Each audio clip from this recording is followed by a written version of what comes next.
Balik eskwela na ang nasa mahigit 100 at 41,000 mga estudyante sa Bacolod City ngayong araw matapos suspindihin noong nakaraang linggo dahil sa pagbaha sa lungsod. May detalye live si Adrian Prietos ng GMA Regional TV 1 Western Visayas. Adrian?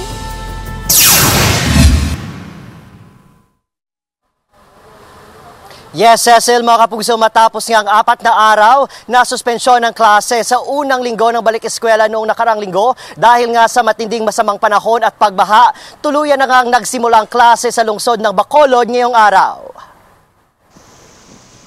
Mahigit sa 141,000 estudyante ang inaasahang magbabalik eskwela ngayong araw sa mga pampublikong paaralan sa Bacolod City.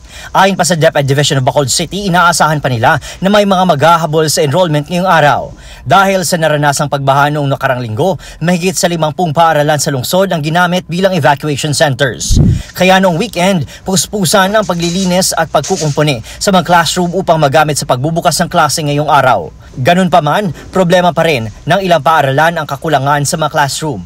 Gaya na lang sa Iluminado S. Necia Senior Elementary School sa Barangay Cabog.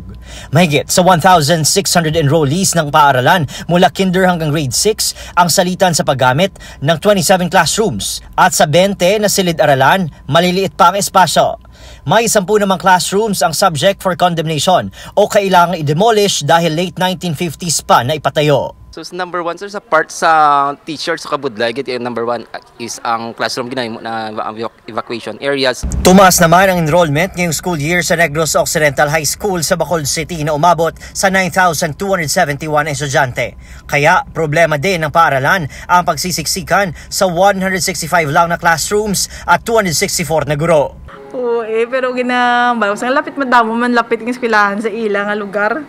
So di ginambala ko man sila nga why na sa amo ni nga eskwelahan no kaya ara man lang da lapit sa inyo. Ginamo ko na lang na kaya nagsasagawa ng shifting of classes upang ma-maximize ang classrooms.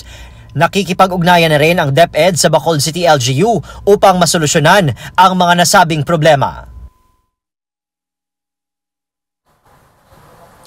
Cecil, mga kapuso, naging mabigat nga ang daloy ng trapiko kaninang umaga dito sa Bacolod City at ibang lugar sa probinsya ng Negros Occidental. Doble bantay din ang mga personnel ng Bacolod City Police Office o BCPO, lalo na sa pagsisimula ng afternoon at night shift o classes ng mga estudyante. Reminder sa mga mag-aaral na mag-ingat kontra pickpocket, lalo na sa mga papasok pa lang o lalabas ng kani-kanilang school grounds. Cecil?